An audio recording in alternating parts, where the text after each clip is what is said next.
persisted with their question, he raised himself up and said, "Let him who is without sin among you be the first to throw a stone at her."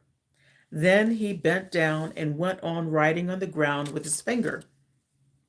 They listened to him, and then they began going away, conscience stricken, one by one, from the oldest down to the last one of them, till Jesus was left alone, with the woman standing there before him in the center of the court.